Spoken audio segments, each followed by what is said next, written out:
We will start with an activity. Let's scan this QR code. You're very good at it. I saw 101 responses in the last one. Let's beat that now.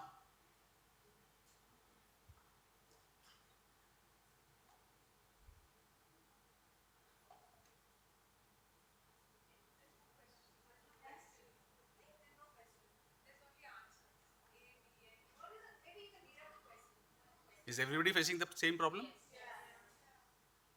Then it is not a problem to them. This is how I saw the question paper. Usually, I had to select between A, B, C, and some of these things, and I would choose one of them. Sometimes I got through as well. Uh, and this is how maybe a lot of our users look at their surveys as well. So that's the point that I want to start with, which is we are very needed at this moment, more than ever. I'm going to divide my talk into three parts. The first part being around making your seat, which is very solid. Do you have a solid seat which you can take somewhere? The second is taking the seat to the table, that elusive table that we are talking about. We have talked about it since morning. Let's see what it is all about once again with a different perspective. And then staying put there. How do we manage to sit on that table?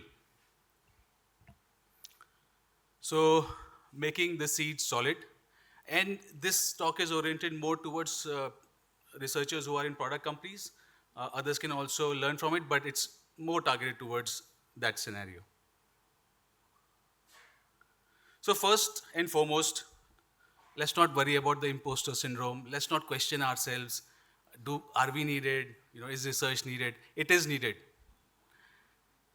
Period. This is the proof of it. So please stop questioning your relevance and spend that time constructively on working on your competence. And we'll now spend a few pointers on competence, which I'm calling it, I thought of going deeper into most of them, but since morning I've heard a lot of conversation around data, business data especially. These are my quotes in Devil's Horns, which are like, you know what, the bar was really low earlier. It is just that the bar is going up and we need to go up as well. Anybody could become a researcher at some point of time. That was also not correct. So we are reaching to a point where we will now bring in competencies which are equivalent to the ones that are really needed in the organization. And that would include all of these things, by the way. We did benchmarking earlier, we did usability, we did surveys, quantitative, qualitative research, great, but we also need to look at data science. We really need to make them our friends. We need to talk to business metrics. We need to understand them. We spent a lot of time with EBITDA today. I love that. AI is a tool, is something that we need to use. And neuroscience. And when I talk about neuroscience, let me bring this guy up on the stage. He's Professor Paul Zak. He's like a superstar neuroscience, Hollywoodish researcher. And he has made this company called Immersion. Have a look at it. His claim and his company, what it does is it understands how people are immersed in a particular activity. So for example, if your users are going through an app, it can actually detect how immersed they are, when were they immersed, and what were the peak moments across the journey, and does it make an impact on how the journey happens, related to how you're asking the questions, and you'll get a very interesting thing around what people really answer versus what they are physiologically, neurologically feeling. So interesting guy, look at his work, he's written 2 books as well. Another important thing about craft, and I can't lay more emphasis on that, is storytelling. That's one area which I think wasn't discussed in detail today, so I might as well spend 5 minutes on it. And so the quote there is that the only thing that can beat data is storytelling. And that only thing that beats storytelling is data plus storytelling. So what if we can do both? So I was trying to think of a metaphor around this data, insights from our field, and then what happens if we put a storytelling lens on top of it. And I came up with this metaphor, and see how it makes sense for you. It's a video. And The masters of the universe. I am Adam, Prince of Eternia and defender of the secrets of Castle Grayskull. This is Cringer, my fearless friend. Fabulous secret powers were revealed to me the day I held aloft my magic sword and said, "By the power of Grayskull,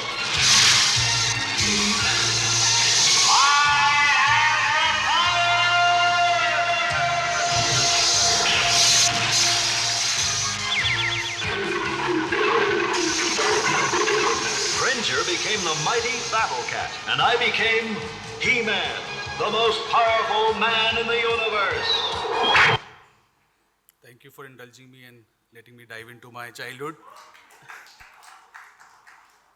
So, data is toothless without the mantra of storytelling. Insights are also toothless without the mantra of storytelling.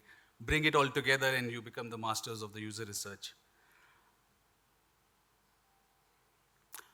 These are 10 tenets that I believe and I've synthesized over a few years which make a good story. I'll just quickly spend 2 minutes on it and then talk about the two folks here as well. Promises are made at the start. When you're telling a good story, a promise, the title, the first slide has to make it has to make a promise and it has to stand by it towards the end. The premise is set miserly. You just don't throw details everywhere. You're very specific about what you're throwing or telling people. Everything has to make sense towards the end. The protagonist is vulnerable and honest. The user that you're talking about has to come across as honest. Think about all the movies that you have seen and how the protagonist comes across, and you can. The stakes are high. Why am I even in this presentation? Why am I even in this place to hear you if the stakes are not high? So the stakes need to be high. Present it like that.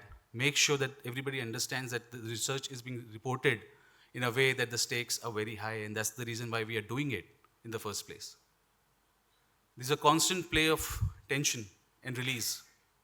There's a problem, solution, tension, release. The circle of expectation is breached, not broken. If you confuse the people at the end, you bring an insight which they were there but could not imagine, this is where they love it most. So you bring it to the place where they could just see it but could not see. Versus tell them something opposite. It's difficult to take something opposite. That will need a lot of taking in. Promises are fulfilled. What you promised at the start needs to be fulfilled by the end. The storyteller cares deeply. If you, as a researcher, are not presenting your story with full heart, with full passion, with full rigor, why should anybody listen to it? So you need to be extremely passionate about what you're speaking. The purpose defines the medium. We can choose different mediums as needed for the kind of audience that we have and also for the purpose that we need to sort. These are two people that you can look up at. Karen, she looks at emotions and storytelling, and J.P. Phillips is a guy who looks at neuroscience and storytelling. So when you tell a story, what impact does it make over the audience at what particular time? I think for a researcher, storytelling is a very, very important attribute to look at. One of the most important bits of storytelling, and we have heard a lot around insights, crafting of insight is an art, and you learn it over a period of time, and you really enjoy the process if you like research. Insights should be actionable.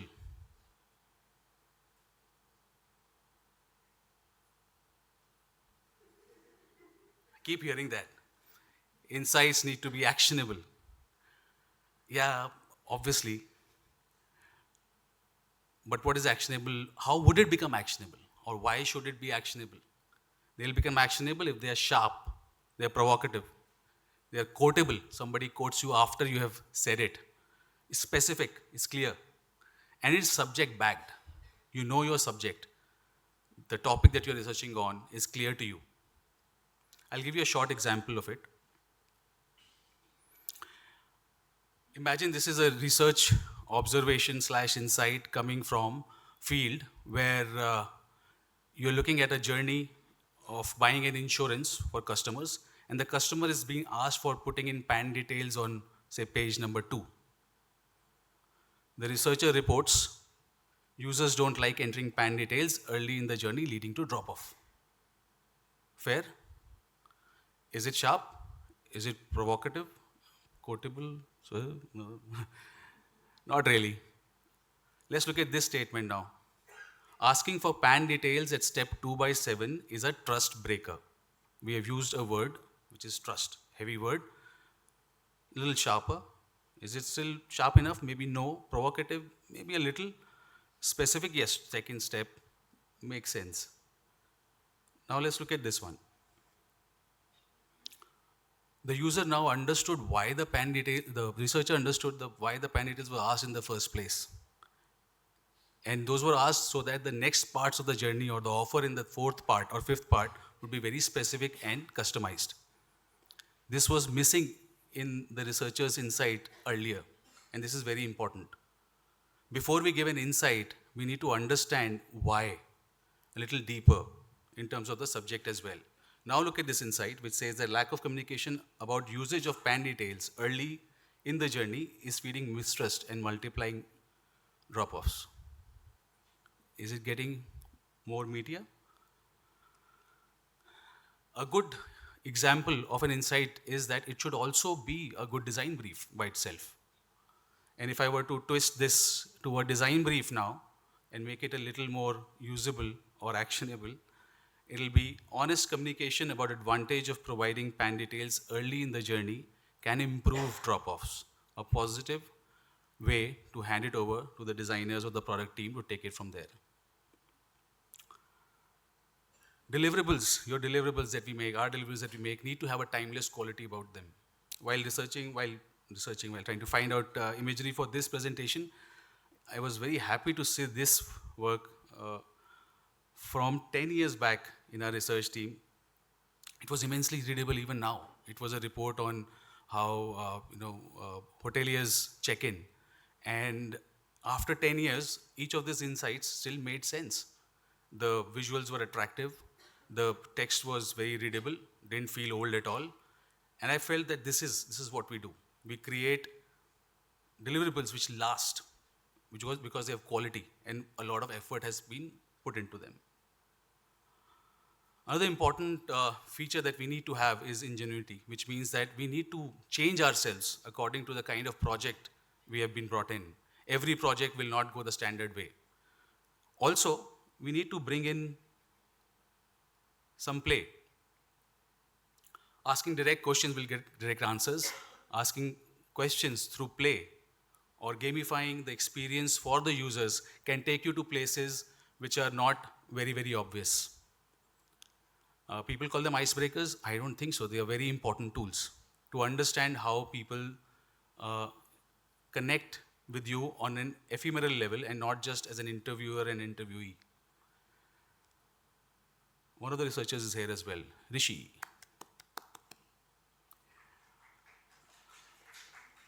So that was the first part, mostly orienting towards folks who are starting their journey in research.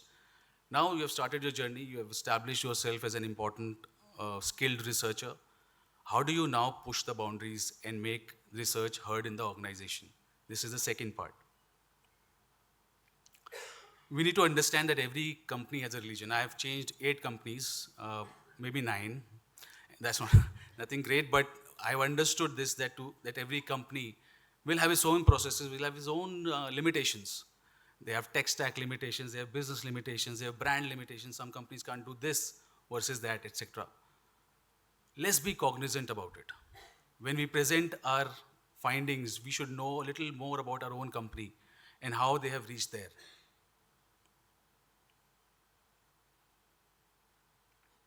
This was talked earlier in the day also. You just can't do enough of it. If you have a good quality research report, you have to spread across the organization like crazy. Whatever it takes, just keep doing it till everybody gets to see your report. Another very, very important thing, which is immersive deliverables. Now you have gotten heard. People are listening to you. How do you really bring them in? the workshops that the researchers will create. The poster below is from People Research Team Philips.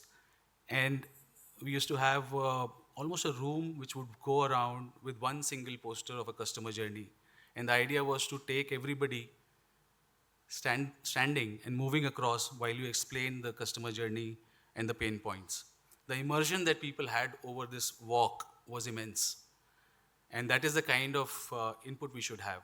We ourselves use animations to show our research. We use whatever we can. It should look attractive. Why not? And especially if we have designers in the background, it has to look attractive also. I don't think there's anything wrong with making it attractive and good looking to capture attention.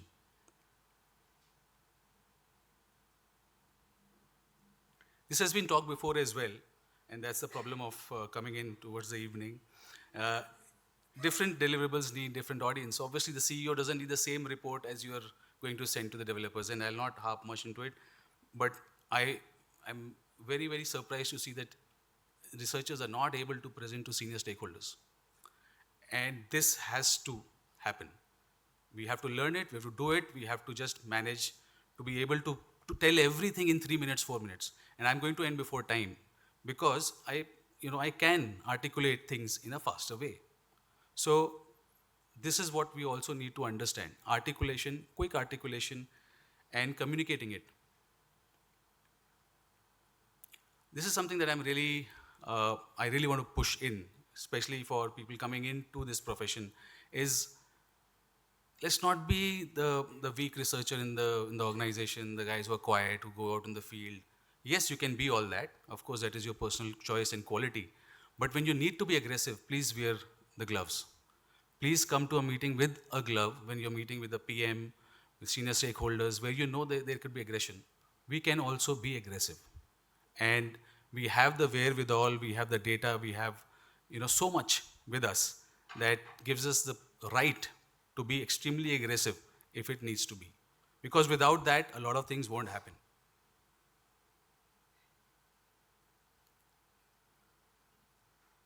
This has been talked about again before, but I would reiterate it, is the fact that we need to build in the process of completing the thing. We give a research and we are off to another project. And by the time you will think about, this was what happened to that report, you will not really find good answers. So you need to build into the next steps very clearly. When you show the last slide of your presentation, make it very clear that you will be coming back on this date to ask what happened.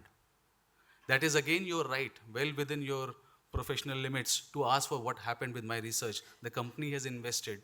I need to have the answers. Okay, we come to the last part. So we have pushed research in the organization. We have been able to establish ourselves, and we have been given the seat. Now we should not leave it. It's not easy. So my first advice is cannibalize, which is, and I heard somebody say it as well in the morning, I forget who, but we have these other teams as well. We have, sometimes there's a consumer experience team, sometimes a market research team, sometimes there's CX, mix of these different teams. Try to finally own them. Have an ambition to own the whole of it. Why not? Why can't we do market research as well? We'll do it much better, right? So let's not limit our ambition and think that we will be a part of design, or we'll just remain in design, or we'll remain in this particular function. We will be the insights team. Spotify does that already. We will be the user centricity team. I'll be the chief customer officer. I need a CXO title. If there's no ambition, there'll be no result. So I'm urging all the young researchers coming into this field to really have that ambition and get these titles for yourself. Create org-wise rituals. There are companies which do it. They have org-wise rituals, which is like a user's day, user centricity day, where the whole organization just thinks about the user for a day or 2 or 3, whatever. The exhibits which are set, do that in your organization. Make out time to do that. Send out a newsletter across the organization. Nobody has asked you to do it, but you do it.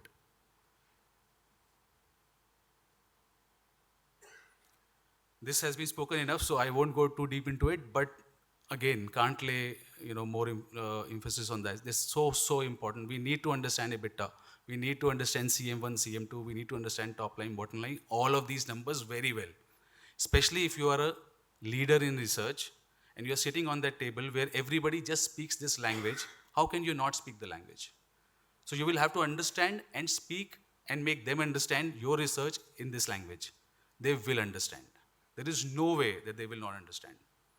But you will have to understand. This is like, somebody speaking Chinese versus somebody in Portuguese. कैसे होगा?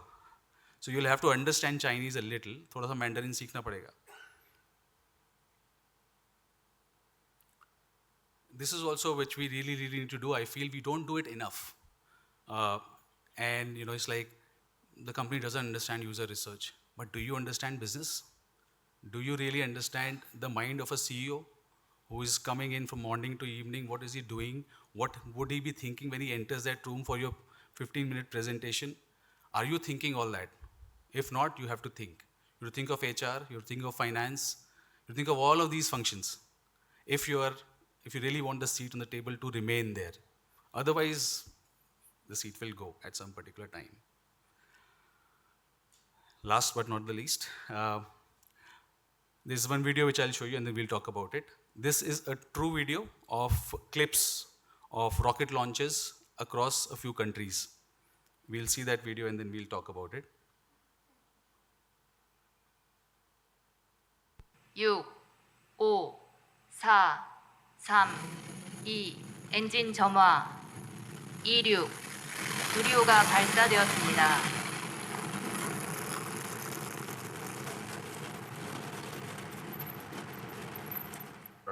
Three, two, one, go! Yeah!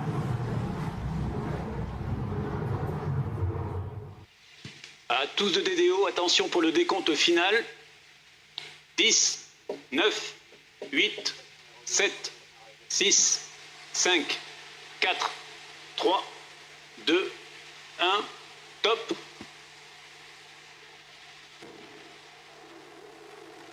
Allumage Vulcain. Allumage des EAP. Et décollage.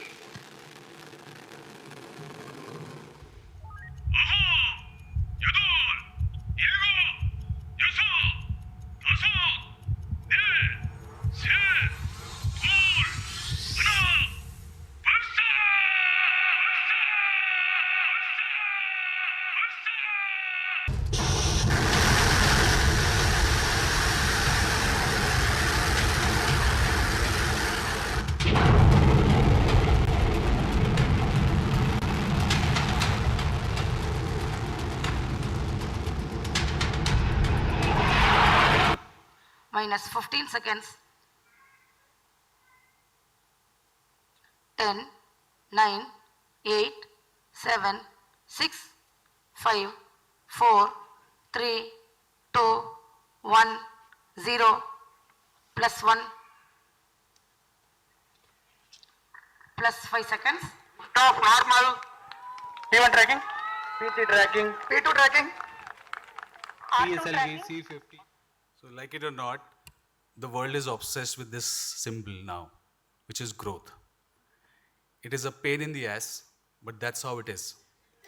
Everything is being looked upon from the lens of this rocket. Startups, rocket, growth, rocket, everything is impact and growth. We can't evade it, so let's embrace it. As researchers, we need to show our growth, which means what happened because of us in this organization, month on month, year on year, what has grown, what has been our impact. That was the presentation. You can catch me at these different places. As I told earlier, I run an improv collective as well, and I'm taking a workshop tomorrow, so if you have time, join, but only if you're not doing these workshops. Happy to connect towards the evening as well. Thank you. Real world problem, humiliate them. in a larger forum, just humiliate them. Just tell them that this is what I had told you earlier, and this is what you still went ahead and did, and this is the data again. So, these are all political questions, how far we have got the seat, how deep we have the seat, but I would not miss this. I would not leave this without a fight. So, yeah. Yeah, please. Somebody needs to give them a mic.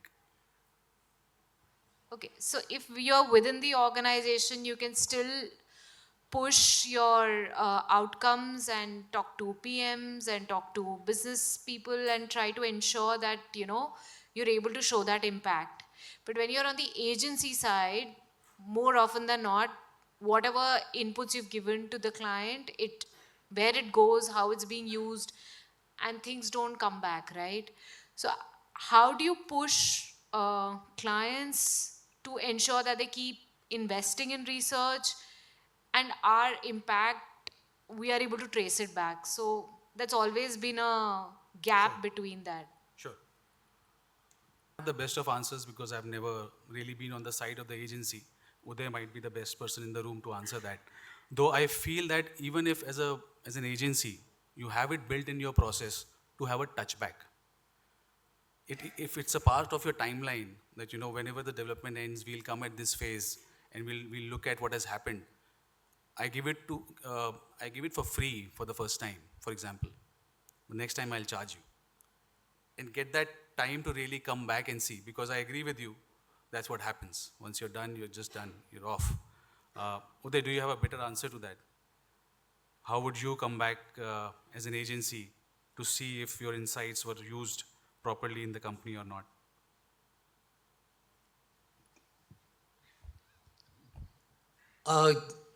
I think one way we do it is build long-term relationships. I always tell my peers in the industry and also my clients that don't treat research as a project, treat it as a culture. Right. And because even the answers you find in one project are not permanent insights. They can change because people change, you change, and therefore you need to keep going back and you need to keep interpreting it in the new light. So they finish one project and sometimes they process it inside and they come back and ask us. In fact, there have been many instances when they've come to us with projects done with other vendors. They'll say, I have 30 projects, 30 reports, tell us what we know.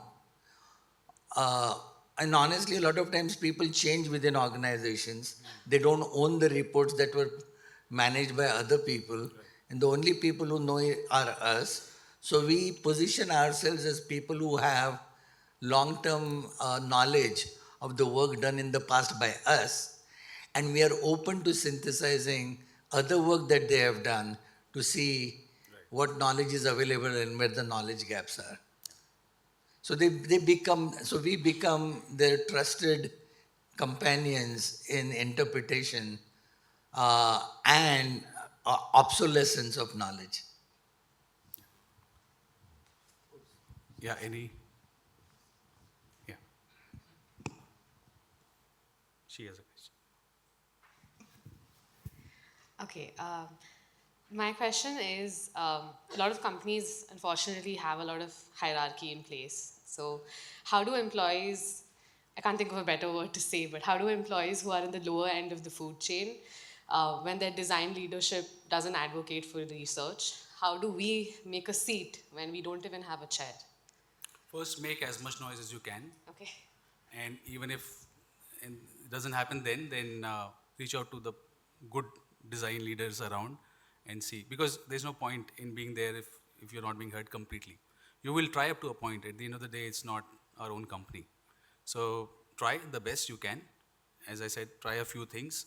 Try the cultural things like celebrating research through user days, newsletters, making them understand what you do, good high quality deliverables. And even if all of this is not cutting ice with them, chhod do. Yes, please. But I realized that the real credit should go to the client who pays me. And therefore, in fact, more recently, I don't even make presentations. I train the client to make the presentation and hog the credit. So later, to maintain the same passion and be able to answer the same questions, they need me in the wings also. So these are real world strategies. So this is from the perspective of what she asked and from the perspective of a graduating student, perhaps, who's done a lot of design research, is interested. So how do they find or vet a company that's conducive to a place where they are able to take a seat and stay there? Yeah. I've changed 8 companies. Just before tea by Asma, and how she asks questions after the interview. I think that's a very, very critical thing to do. Asking on the telephonic conversations earlier with the HR, why do you need these people? That these 2 parts would give you a good assessment of what they're looking for. Yeah. And you're a researcher, so you will, while talking to your interviewer, you will realize that what kind of person is hiring you. Thank you. That was my time. Thank you so much.